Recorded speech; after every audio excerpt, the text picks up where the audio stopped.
I think because they have a fear that they get rejected. And it's normal in sales. You get more no than you get yes. So typically it's 70% no and 30% yes. Yeah. And if your ego is built in a way that you always take these no's personal, then you have a problem with sales because it will be a frustrating experience. But if you don't care about the 70% that tell you no and you focus on those 30% that say yes, then it's a totally different game because you are always looking forward to.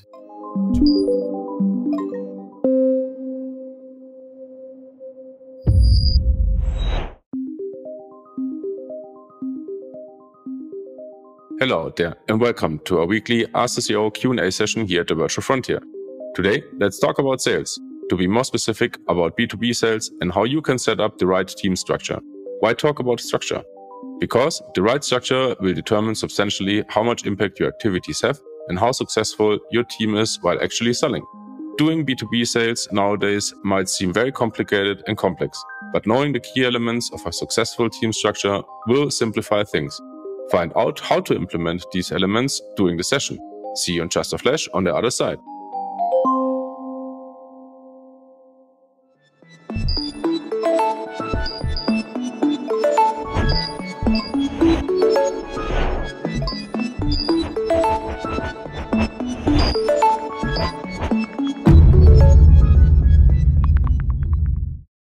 So, Manuel, new week, new Q&A session as usual. Today, episode 39, and I would like to talk with you today about sales, or to be more specific, how to build a B2B sales team with structure. But before we dive into the technical details and how to build up a structure, let's talk a little bit about sales in general. So my first question, what is it about sales? Everyone needs it. Very few like it, and only a portion of people really know the mastery or know how to master sales in general. Why is that from your perspective, what you have learned in your many years of sales? Yeah, I think it's because the times completely shifted how you win clients. As sales activities shifted to online activities, that's a totally different game. And also, as the marketplace is getting more and more crowded because there are more and more service providers selling all the same things, I think it's getting harder to be successful with the old economy methods that worked maybe 10 years ago, where you just had to hire sales reps and they brought their network and then they went for a dinner and then they won the next big deal. I mean, this could happen if you have a big network. But if you just have such a person that has a big network and the person leaves, your network is gone, so you don't have any leads anymore, right? This is hard. And also these days, it was enough to just present yourself, what you do, and all the offers and services you have. And then people just bought it because there was not so many vendors or service providers in the market. Right now, it's completely the opposite. And that changed also from the talent side, by the way, which is another sales process, right? You need to attract the right people that want to work in your business. So you need to become attractive to people in the same way as you need to become attractive to potential clients so that they want to work with you. That is the big shift. You need to be more than just showing your window with all the services you have. No one is really interested in this anymore. Yeah, I will come back to that later and ask you more about that. What do you think? Why are so many people scared of sales or doing sales? I mean, I have a long trajectory of sales, and I really do love sales. If you have a great product or a great service that you can work with. But I see that in the market often there's a lot of uncertainty, or people don't want to go out and contact the client or go to the client. There's a lot of scared people out there. Why is this? I think because they have a fear that they get rejected. And it's normal in sales. You get more no than you get yes. So typically it's 70% no and 30% yes. Yeah. And if your ego is built in a way that you always take these no's personal, then you have a problem with sales because it will be a frustrating experience. But if you don't care about the 70% that tell you no, and you focus on those 30% that say yes, then it's a totally different game, because you are always looking forward to the next one that says yes after 7 told you no. And that's the big shift in mindset, I think, you need to have in sales. No, I just remember that what you said, and that happens always to me. Like, you're looking for the one that is telling you yes, or for the 3 that are telling yes, and that's what you're looking for when you're a good sales person. Let's dive into doing B2B sales. What are the key elements doing B2B today to be successful as a sales team, not just as a single person? Do you have maybe 2 or 3 key elements that you have learned or that you can pick right now? Yeah, there are exactly 3 elements that make your B2B sales process successful. The first and most important thing is that you know your audience, who should become your client. And to understand who should become your client, you first need to understand why they become clients in general. And they become clients because they have a problem and they want a solution. If there is no problem, then per definition, there can't be a solution. And if there is no gap between problem and solution, there is no motivation to buy. So you want to find a segment in the entire marketplace, a segment of people that have a problem that you can solve in a very efficient way with your services or products. And so this already mentions the 2 most important things. It's your audience with a problem and your service or your offers that solve this problem, right? And then you need to have something that attracts these people, makes them very interested, build authority and trust, and make them want to buy your offers. And what this does is it's your copy, the content, right? It's either your video, or it's your sales page copy, or it's your email copy, it's your ad copy. It doesn't matter where it is, right? But the copy, the content is the only thing that brings people closer to becoming your client. And even if you hire salespeople, it's not the person and how the person looks like, or that the person is at the place of the client all the time, or that the person, I don't know, has the nicest makeup. It's the words that the person uses to convince a person or a stranger or a prospect to become a client. It's again about the content. But you cannot create the right content if you don't know who's your audience and which problems they have. And if you have a crappy offer that can't solve this problem completely, then you can use any words. That's why most salespeople talk so much. But that's not an indicator for sales success. You just need to talk a lot if your offer is crap. If you have a very valuable offer, then it sells almost itself. No. Let's talk about structure. I think this is one of the keywords that we are going for today in this episode also. Is where does the structure come in?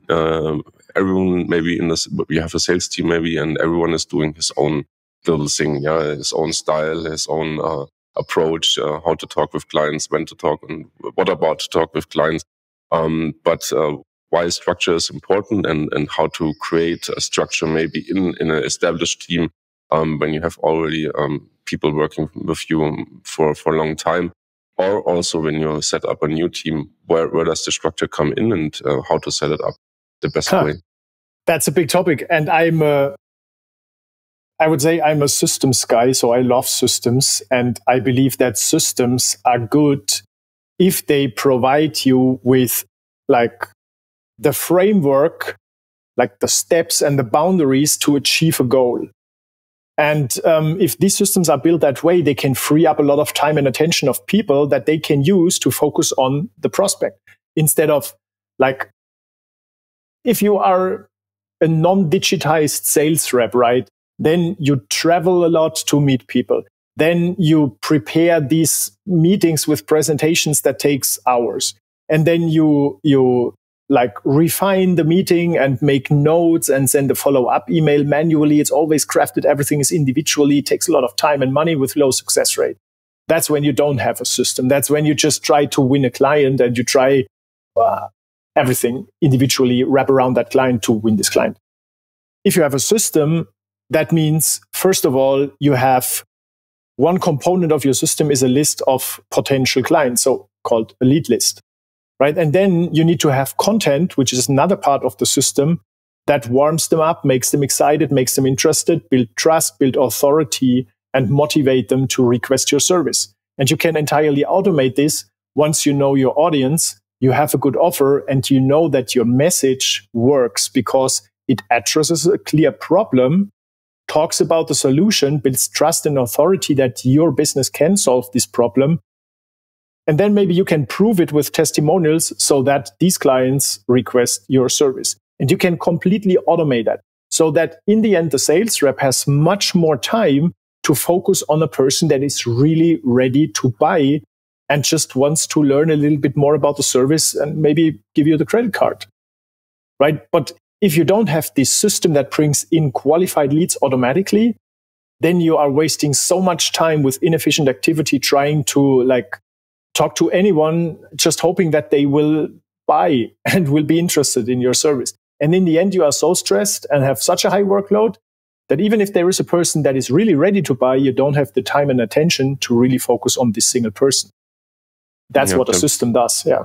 To probably then you miss them, the important ones, then are really missed out, right? Right. Yeah. You talked about automatization, and maybe people maybe are getting that the wrong way. So automatization doesn't mean you don't have like human interaction. I think this is still and will be important in sales. But what is it about automatization? What can be automatized, or what still needs to be like one-to-one human contact? Mm-hmm. I mean, look, if the sales process is clearly defined, then you have KPIs between every conversion step.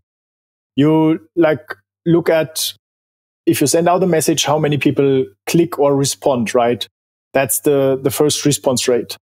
And the next step is maybe they opt in for a free offer. It's a lead magnet, a video, whatever, right? And this is the next conversion rate. And I believe that it doesn't matter if you have personal contact or not. You look at the numbers, and if the numbers are out of benchmark, so they are too low, then you want to analyze why that is the case. And it might be that these people either don't trust you or they feel left alone. And then personal contact can solve this problem. But just having personal contact is the solution for everything, I don't believe in that. Right? That's just the old school sales approach. And I think this is totally inefficient. You want to use the time and the attention of people wisely and not like mess their day with doing everything and anything always individually and personally.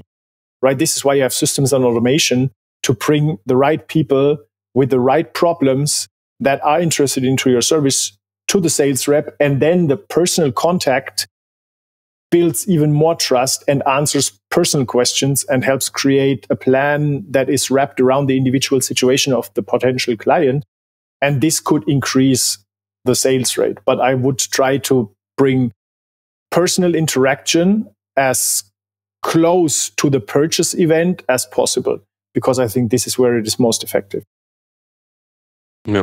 Now I just remember one thing, and maybe you can elaborate a little bit on that.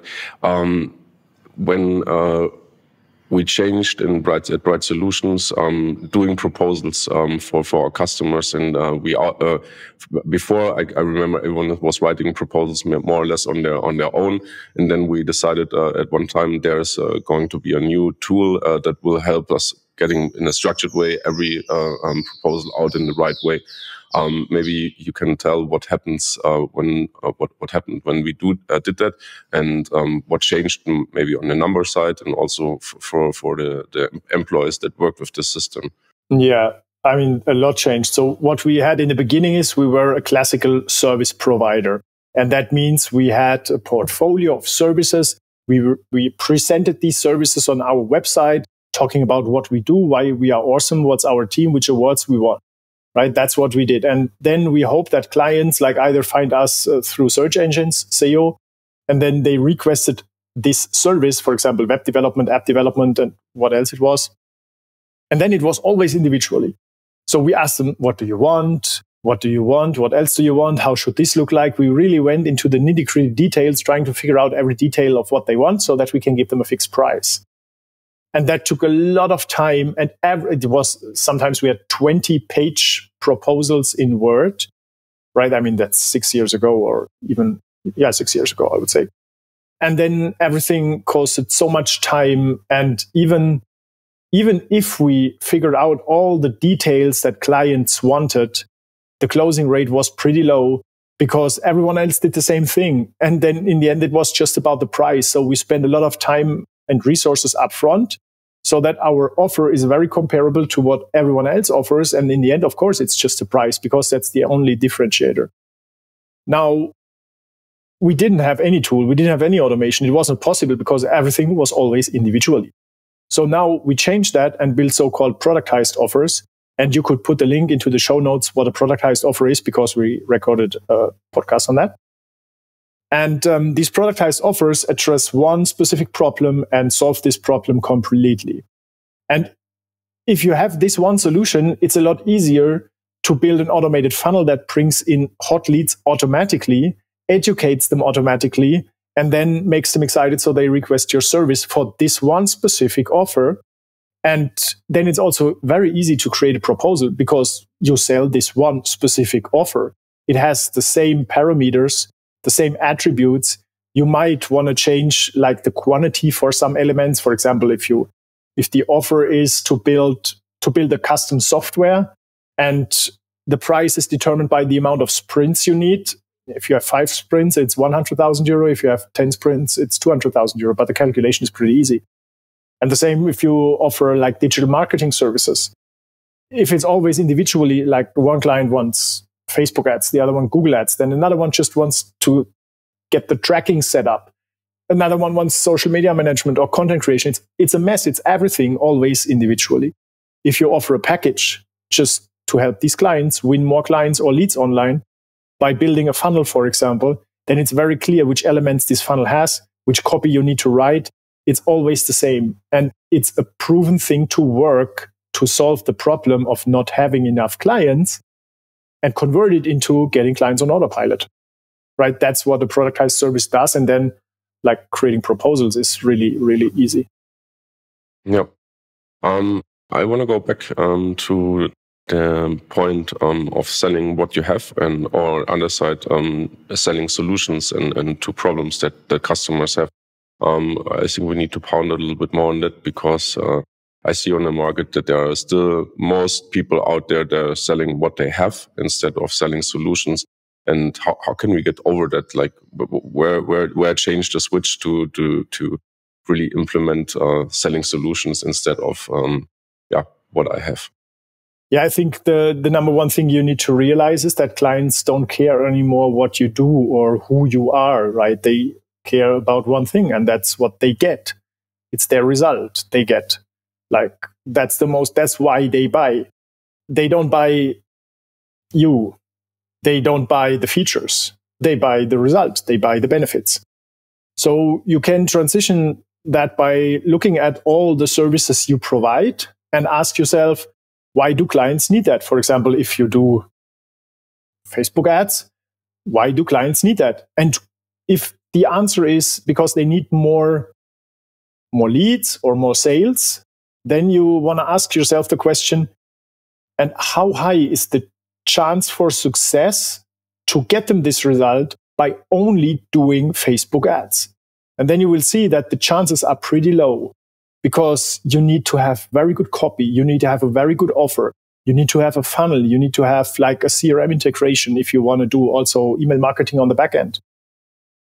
And this will make you realize that it's not enough to just offer like fragmented services, but you want to build a solution which is a package of services that solve a problem completely. And then it's a lot easier to sell, and it's also a lot easier to deliver.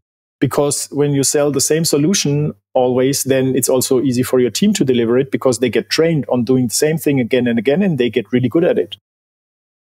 That's why it's easier to sell productized offers. You have more value for your client, while just presenting services or what you do or who you are has no value at all. And that's why clients don't buy. This doesn't attract any client. Yeah. Thank you much for this insight. Last question from my side today, Manuel. So how can virtual teams help maybe a local company that has a local, sales team to really ramp the game up and getting more structure into the B2B sales game? I think it's a combination. It's first, you need to know the strategy of how you can generate hot leads. And this strategy is called B2B omnipresent sales funnels. So it's a solution. It's a combination of like copy of ads and different landing pages and some assets like a video that explains a service from the client perspective, not from the what we do perspective. And this can be used to automate lead generation. And what you need to do that is you need to have a marketing strategist, a copywriter, and a campaign manager. And it's hard to find these people locally. But once you have that, you can make the entire world your talent pool and just hire these people anywhere. If you have the structure of how they build a funnel and you know the elements that you need to set up this funnel and you have KPI tracking to improve the funnel, it doesn't matter where these people are. You have full transparency and can just see the performance. And that's the power of, structure and then global talent. Yeah, got you. Manu, have I forgotten or missed out on anything that you would like to add to this conversation or any remarks from your side? If not, then we close it up for today. No, just the show notes or below the show notes. You can also link what is a productized offer, and also for our listeners, the funnel workshop or the funnel podcast we had. Yeah, okay. I think that's valuable. Yeah.